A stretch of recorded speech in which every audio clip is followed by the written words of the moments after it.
Battlefield 1 Early Access is finally here, so we can don our trench coats, put on our helmets, and charge into the Great War. At the moment there's only one map, and that's the Sinhai Desert map. Maybe I'm pronouncing it wrong, I'm not too sure. There's two modes, there's the Conquest mode with the normal 64 players, 32 versus 32, and the Rush mode, which I haven't played yet, with 24 players. In the Conquest mode, there's lots of points, they're quite open, there's one that's quite just out there. There's a few that are in the urban area and buildings, and there's quite a lot of variety really. One near like a sort of cavern and rocky sort of formation. There's definitely lots of different engagements on the map, from tanking in the open desert to scurrying between building to building and firing out through windows and doors. It's pretty epic. The one biggest concern everyone kept talking about was tanks versus infantry, in that tanks would be too overpowered because there isn't really a natural anti-tank remedy in World War I, and tanks were only really starting to be used at that point, and they weren't that reliable actually, but in game they are fairly reliable. Actually, I think they've addressed that quite well. Basically, most classes have some sort of anti-tank capabilities. Even Sniper has an anti-tank bullet that they can put on their gun. So everyone can chip away at it, and there's plenty of artillery guns mounted pretty much at every point. There's at least two on most points, to be fair, of these artillery guns. Also, the assault class, even though he's only, to begin with, he only has that stick anti-vehicle grenade, but that anti-vehicle grenade packs a hell of a punch, and also you can throw it fairly far, and the tanks in this game aren't the fastest of things, so it's not really that hard to use the grenades, and they do quite a lot of damage, so maybe they replace the rocket launchers as they were in Battlefield 4. Either way, tanks are always going to be powerful, and in Battlefield 4 you'd have people on kill streaks of in the decades, and it's the same here really. People can be quite powerful with them. I didn't actually see the customization on the vehicles yet. I didn't actually check that out, that's something that I missed. Something else that took me by surprise was how pretty intense the weather system can be. I was in a sandstorm, and wow, it just the thing is with the weather system, there was one where it was very cloudy, there was one where it was completely sandstorm and blocking the view. It kind of changes the whole map. You have a different approach to the map, and this also adds to the anti-tank problem. When you're in a tank and you've got the sandstorm on, you may as well call it quits because you can't see jack. But it's just interesting the way it changes the dynamic of the map, and it just, I guess, alleviates the power of the tanks and allows for a bit more infantry fighting. But also, when you're flying and there's a sandstorm, yeah, you're prone to crash. That's the way I was anyway. The game also looks fantastic, and honestly, the models that they've got going on right now are epic. Especially looking at one of the British models where it has the flat cap, and then it has like a flowing cloth that's billowing in the wind, and it moves when the character moves. It just looks really great. This is the current gen of graphics. I'm liking it. I mean, you know, the textures on the map and everything aren't mind-blowing, but all its parts, the atmosphere it creates, especially with the weather system, it does look fantastic. And the new Frostbite engine is doing some work. A lot of the buildings in this first map are pretty much bashed through the doors, smashed windows, smashed shutters, and there was buildings collapsing everywhere. It was pretty good. Something else I was extremely skeptical of was horse combat. And let's face it, it isn't perfect. Basically, at the moment, it is almost like the motorbike in Battlefield 4, so you get the road kills, but then at the moment you can swing your sword as you go past somebody, which usually gets you the kill if they're in like a certain area around your horse. It doesn't seem to be aimed, or at least I didn't seem to be aiming it really and getting the hits. I was trying to use it like Mount and Blade, where you swing to one side on the horse and try and flick it up, but I don't think it actually works that way, because I think it just clips so far across to the horse. It's almost more like road killing at the moment, but having a bigger vehicle when you swing your sword. I think that's how it works anyway. That doesn't matter though. What matters is riding the horse is hella fun, and charging down somebody as they're firing at you, and you are quite vulnerable on the horse. but because of your speed, you're like playing chicken with them as to whether they'll move away, and you either get the roadkill or you just slash them down.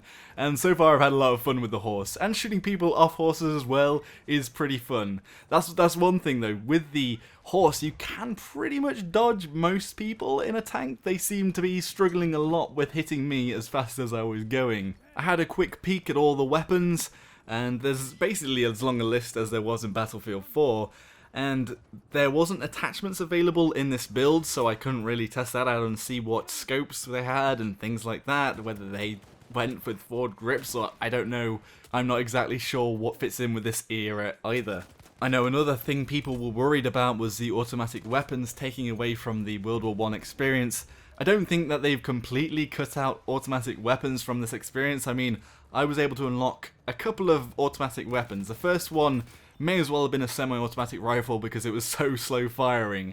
So that's that. But then my second one that I got, which was the Italian SMG, was very much like an SMG in any other game really. It was fast firing, I was able to hip fire, I was able to basically just rush buildings and take people out with this thing. Although it was rubbish at range, at the moment you unlock the weapons with war bonds, which you earn after each match. I think battle packs have gone because I haven't seen any and I've leveled up about 4 times now. But these war bonds you can buy weapons with. I'm guessing when it goes live you'll be able to buy attachments with it as well. I really hope this isn't monetized like the battle packs were in Battlefield 4. That always felt a bit cheeky, to be honest. I briefly played with planes, and let's say that I'm absolutely rubbish at flying. But saying that, it was a very visceral experience, especially being in the gunner seat, and just like the recoil of the gun and the movement of the biplane, so jerky, such an intense way.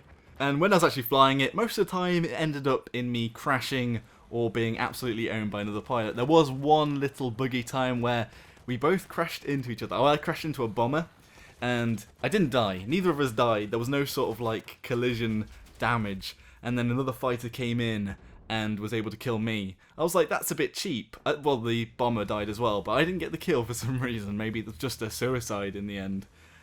So that was a bit weird. And on this map there was the train, which is on rails, that goes across the map and basically covers about 3 or 4 points that are on the middle of the map.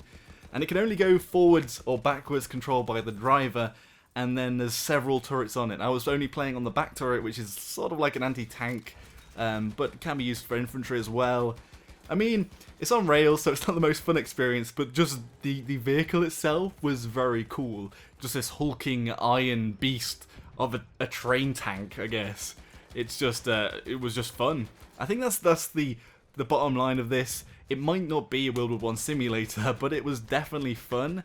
And after playing Battlefield 4 for quite a while now, it's a fresh start. It's something completely different, and I like the setting. And it isn't just a reskin of Battlefield 4, which I thought it might be. It has built on things. The lady's voice is still there. I don't know whether they're going to keep that, but some ways I think I could do a better job, like, Bravo's under attack! You know, some sort of jolly British sergeant, the type you'd imagine with a massive moustache would really work well here. I also got myself into a heavy tank and did a bit of tank versus tank combat. At the moment you can repair yourself by pressing X when you stop. You're completely immobile when you are repairing, but that was an interesting way to do it rather than jumping out of your tank. Also, when I actually got into a tank fight, what actually won it for me wasn't the tank, it was the anti-tank grenade, which sort of saved a bacon really, and that's how I won my first proper tank battle. The tanks are quite slow and hulking. I feel anyway that they're not going to be overpowered, and just because how slow they are, they've got the weather system against them, the anti-tank grenades are pretty good. It's not completely overpowered. I know that in Battlefield 4 there were lots of weapons like lock-ons and wire-guided missiles that could take them out. The downsides for the tank are sort of the sluggishness, and the fact that you can immobilize them by taking out the tracks quite easily. We'll just have to see anyway, as more play goes on and as people get better. Obviously everyone now has jumped in and we're all noobs. Sort of. Well, I mean, it's just the same really as Battlefield in the shooting mechanics, apart from the fact that you're using DMRs and some of the SMGs that are a bit more sluggish. Anyway, I'm pleasantly surprised by the beta. The only one thing that's putting me off is the huge price tag on the premium edition.